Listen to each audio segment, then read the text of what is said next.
In Space Base, you are in command of a small fleet of ships that are docked at their stations. In the course of the game, you deploy them to sectors as new ships are put under your command. You use cargo vessels to engage in trade on Commodores, mining vessels to build recurring base income, and carriers to further spread your influence. If you gain enough influence, you just might be promoted to Admiral. Welcome to my review of Space Base.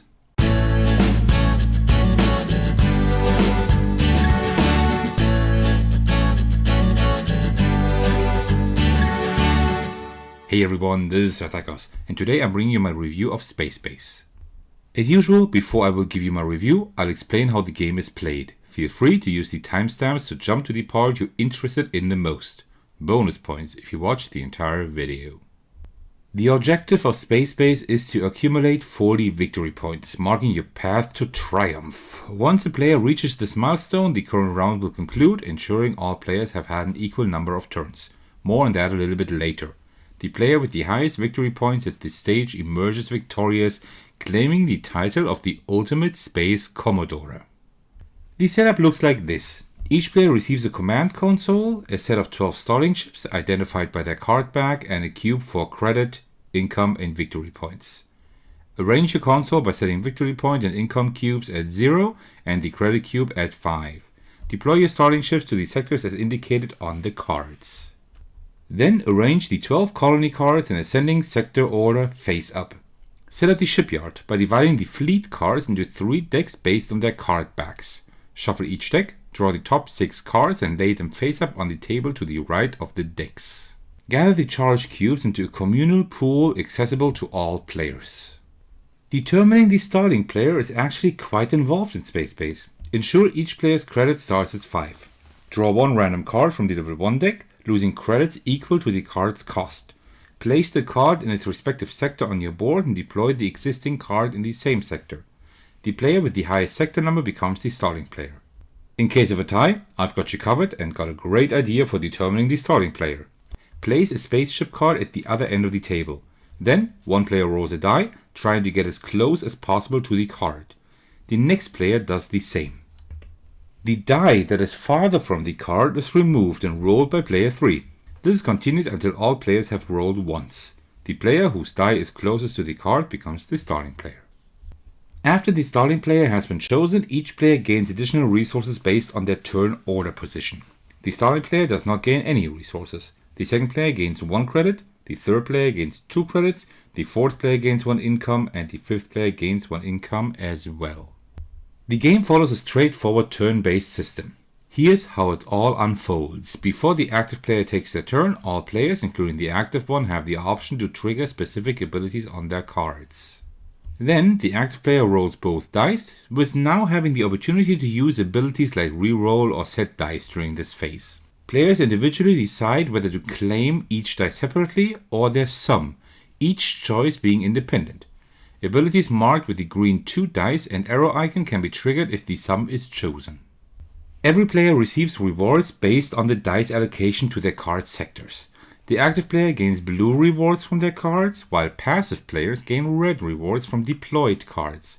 If doubles are rolled and the dice are taken separately, the rewards for that sector are just gained twice.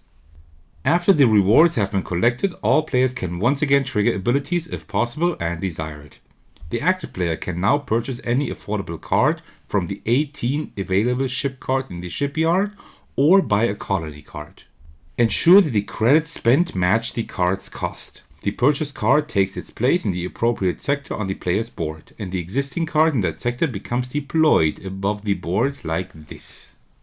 Like before, players can trigger charge abilities if applicable.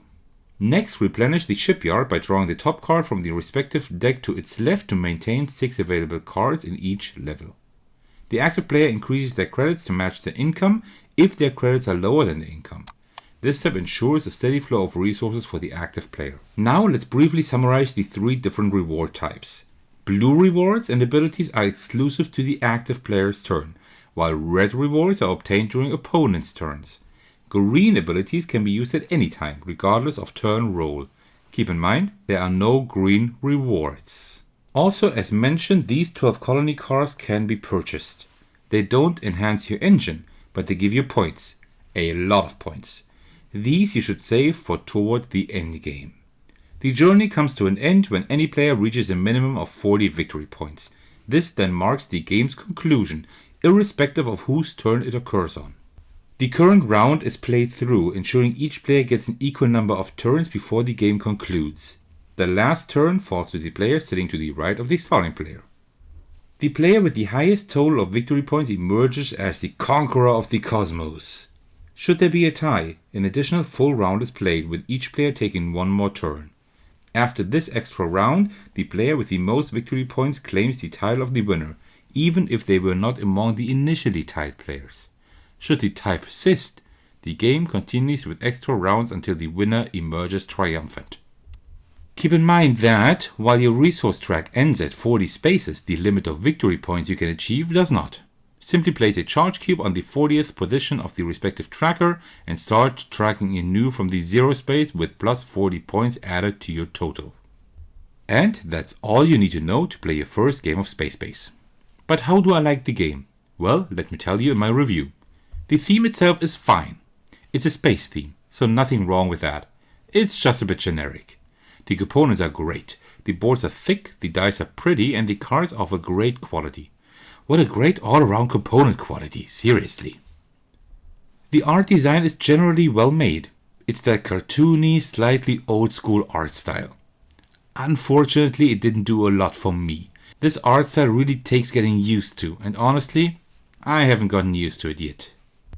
Due to these aspects and the fact that in a multiplayer game there can be a lot of cards on the table, it doesn't have the most amazing table presence in my opinion.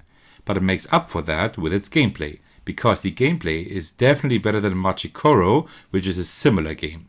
Regarding gameplay, there's a much faster start since you always get something, even at the beginning of the game. Machikoro starts a lot slower. Also, there is a nice progression in this game. Every upgrade is substantial, because they give you passive rewards when they are replaced. So in this game you don't really lose anything, ever. There's some crazy combo potential in this game. Also, puzzling together your small engine is fun. Also, there are some really crazy cards in here. For example, a card that just, well, makes you win immediately.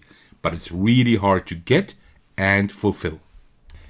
This game was quite a slow burn for me, to be honest. I needed a while to actually start liking the game. It doesn't have to be the same for you, but it can potentially take a while to really grasp regarding how the cards work together and how you should adjust your strategy.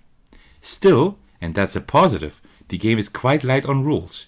You just roll and then have a few but impactful choices. The complexity rather lies in how to work out your tactics. It can be a bit tough figuring out a good tactic at first, so you might be at a disadvantage playing against someone who has more experience with the game. All in all, this is a pretty fun dice chucker that offers an interesting puzzle with satisfying combos and keeps you involved even during your opponent's turns. The artwork isn't quite my favorite, but the game itself is light on rules and easy to teach. It moves quickly, has pretty much no downtime, and really cool card synergies. Congratulations, you made it to the end of my review of the game Space Base. First of all, I'd like to thank you all for your support. That means the world to me. I especially want to thank my patrons who are generously supporting me on Patreon. The biggest thanks go out to Thakono, who is currently my biggest supporter. Thank you so much for that. If you would like to support me as well, check out the link to my Patreon in this video's description. There you can see the tiers I've come up with. As usual, I'm always thankful for a like, comment, and especially a subscription. By the way, you can also join my Discord server if you'd like to hang out with me and my community. Alright, thank you so much for watching. I will see you in the very next video. Take care everyone, stay safe, and cheers.